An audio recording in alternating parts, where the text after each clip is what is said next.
Can you have different niches in the same shop? How do you write a good description? In today's video, I'm going to cover all of that plus more. Last week, I put out a post on Instagram to see if you guys had any questions for me, and today I'm going to complete part 2 of that Q&A. So if you are new here, welcome back to my channel. My name is Dylan Jarris, and I'm an Etsy seller of about 7 years. I've sold over $1.5 million in revenue on the platform, and that's over $1 million in profit. I also sell on Amazon and Shopify, and my entire background is corporate e-commerce. I worked for companies like Zappos and Zulily on the buying and product development side. And now I teach Etsy sellers just like you how to scale to multi-six figures and beyond. And that's with my program, Multi-Six Figure Etsy Blueprint, and my coaching. If you like Q&As and videos about e-commerce strategy, definitely subscribe to the channel. It encourages me to keep making more videos. All right, so let's dive right into your questions. What are your business goals? Okay, so for me, we have many different businesses. So we have the real estate, we have Etsy, we have some, digital product type of businesses as well. And then we also have Amazon and Shopify. So my goals are to scale and simplify at the same time. I am not trying to grow every business to the same level at the exact same time. I'm really leaning into, okay, where do I have the most leverage? Which is really when I put action and time in, where do I get the biggest financial result? So that's really where I'm focusing my thoughts, my time, my efforts. So my business goals are to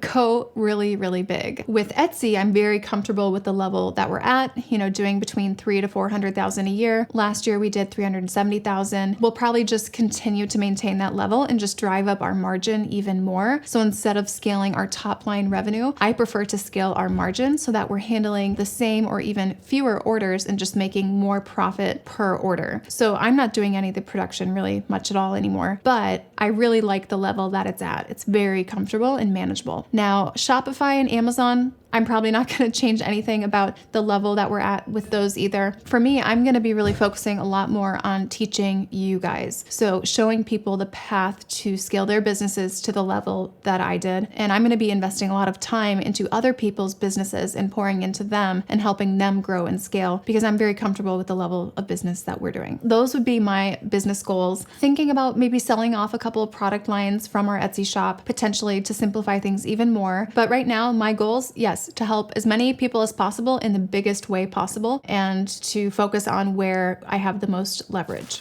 How to succeed in a saturated niche. Is there still enough room for me? Absolutely. I have students jumping into saturated niches literally every week. I have students that are launching shops in what people call saturated niches. Absolutely, there's still enough room. A lot of the big guys, the market leaders, I use the term that they're asleep at the wheel. They are coasting. They're very much in their marathon phase where they're not updating their listings. They don't have to. Honestly, I'm probably one of those shops where I'm coasting a bit. It's really not that difficult to compete with a more mature business who is comfortable, maybe a little bit complacent.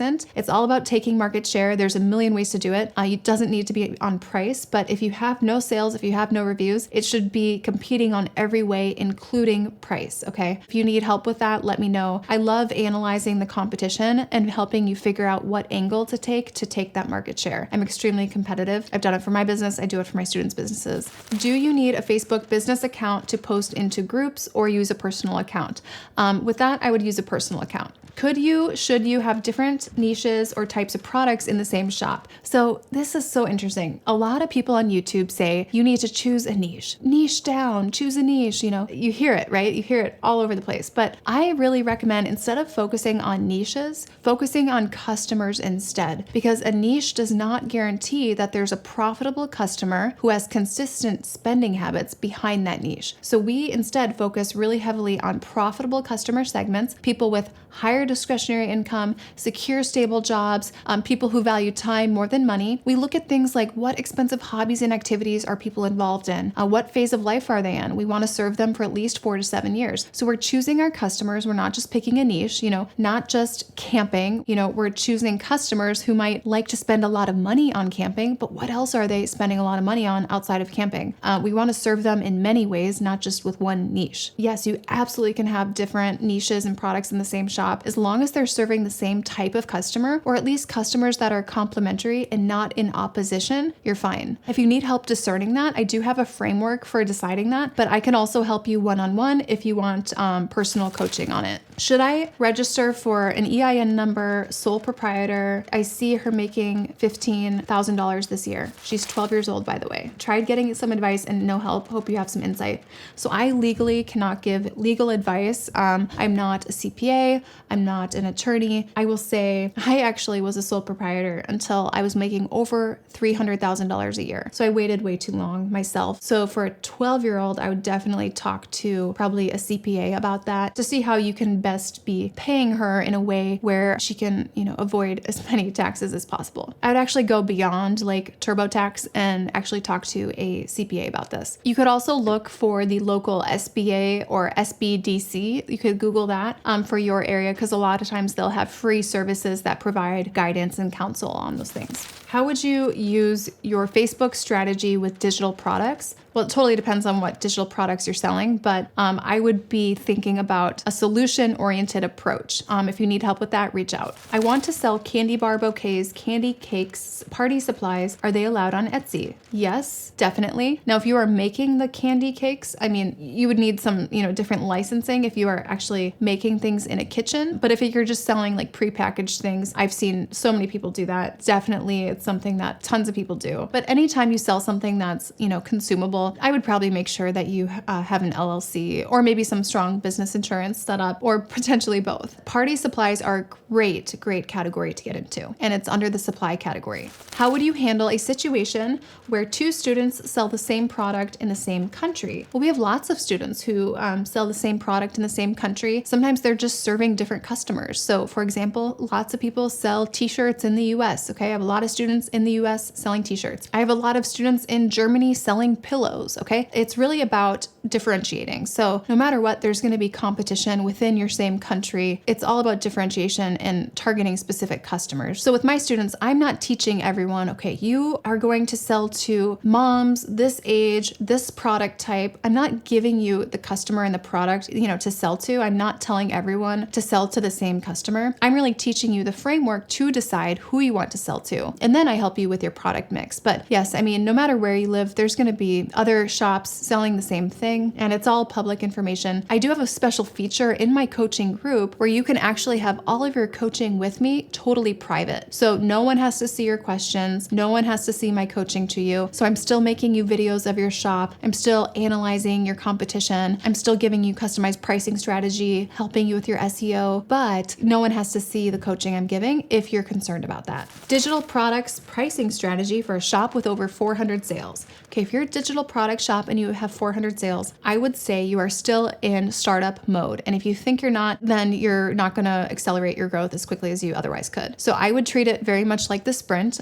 For digital products, I would keep up the sprinting strategies that I give you for at least like 3,000 to 4,000 orders, at least. I see a lot of people take their foot off the gas way too early, especially with digital products. You think, oh, I have 400 sales. I can double my prices. Oh, I don't have to run sales discounts anymore. I would still keep up all the different pricing strategies and these sprinting strategies if you have a digital product shop and you are, less than 1,000 sales. Definitely if you're at 400 sales, I would keep your foot on the gas for sure. Okay, how to get out from a bad review. Well, with that one, you really can't control much unless they otherwise threatened you with a bad review before they left it. So, they were asking you for a refund or asking you for a free product and threatened a review, then that would be extortion, and Etsy will remove reviews for that. Also, if they mention any third party in the review, such as they mentioned the US Postal Service was terrible, or if they mention a third party that's not your shop, or if they mention another shop or something, then Etsy will also remove the review. But there's very little you can do if someone leaves a bad review unless, it falls under those categories. Typically, I would just try to go above and beyond. If they're a reasonable person, try to resolve things through messages. Sometimes you could mention something like a negative review is really hurtful to our business, so I want to do everything possible to help turn this around for you, so that they know it's like hint, hint, you can update the review if you want to, if you're satisfied with the resolution here.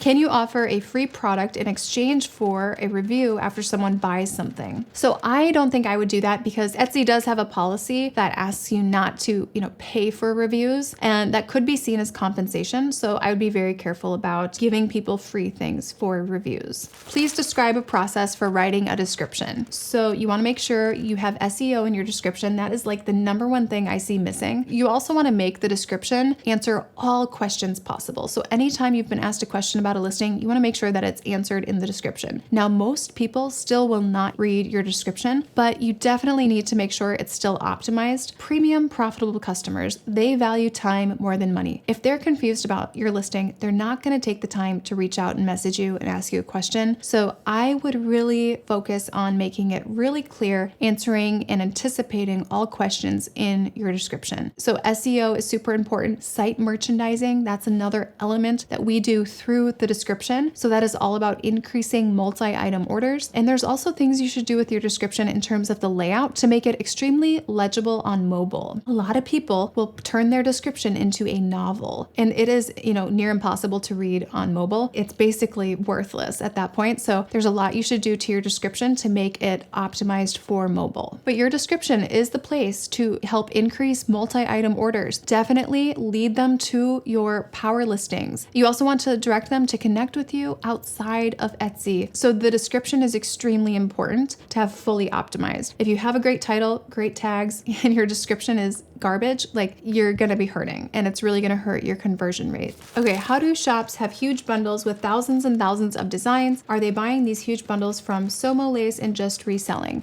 Okay, a lot of people do just buy full access to a bunch of stock images and things, and they repackage them and resell them. So yes, oftentimes they're not creating these themselves. With what you're talking about, where they have, 5,000 images, it's likely something where they have the commercial license to resell it. This is funny. Drop some sauce for people who do print-on-demand phone cases. Apart from listing other products in loss leaders, what else should we be doing, and how can we make a lot of money in this niche? So I would be thinking beyond just phone cases and thinking more tech. So what else are people who buy phone cases? What other types of cases do they buy? What other types of accessories do they buy? So you absolutely can make a lot of money doing print-on-demand phone cases. But what I would recommend is always adding additional utility so that it's not just a phone case. What else can it be? So with that, I mean, what else could you put on the phone case to give it more utility? Or maybe what properties of the phone case, like the materials, give it more value in the eyes of the customer. So it has to do with increasing the value through what's on it or what it's made of, or both. And then also expanding your product mix so that you don't just offer phone cases. I really recommend having 7 different types of products in your shop. Now, this isn't like a phone case and a mug or something. It's different items with different purposes. One example of this is the idea of a loss leader, but there's 6 other types of products, and I highly recommend rounding out your product mix appropriately if you want to be selling phone cases. Okay, this is interesting. Watermarking Etsy photos with logo and text, yes or no, and why? It totally depends on what you're selling. Sometimes it can take away from the item itself. If you have a product type that is often something that people on AliExpress will just take your photos, rip them off, and put them up under their products on AliExpress, I might recommend doing some type of a watermark. Now, Etsy asks you not to put watermarks on your items, but really, if you do watermarks, it just means that they likely won't use that photo in their marketing, so they might not put that photo into an email blast or something like that. So they might not promote that product for you for free as they would with maybe other listings that don't have a watermark. I would say it just depends on what you're selling and how likely people are to steal your images in that type of a category. Okay, print on demand shop. Do I need 100 plus listings? It's not easy to make so much designs in one niche. So do I focus on making less better ones or 100 plus crappy ones? Okay. I mean, you definitely, with print on demand, I would say you probably do want at least over 100 listings. I don't think you have to put up 100 listings in like 30 days or something, but I would focus your time and energy on building out your product mix so that you are coming up in search results under many different sets of long tail keywords, some that are less competitive as well. I would try to make sure that you're not being vanilla and that you are coming up under long tail keywords that are maybe less searched, but also less competitive so that you are the clear winner. I actually know this person, and I would definitely focus focus on getting to over 100 listings, but don't compromise the quality. Take your time to do it and do it right. So that's all for today. If you guys have more questions, leave them in the comments below, and I will pull from those questions in the comments for the next Q&A. And if you want more information on how I can help you with your shop, just reach out on Instagram at DylanJars or book a free call with us below with the link to the free strategy call. All right, I'll see you guys in the next video.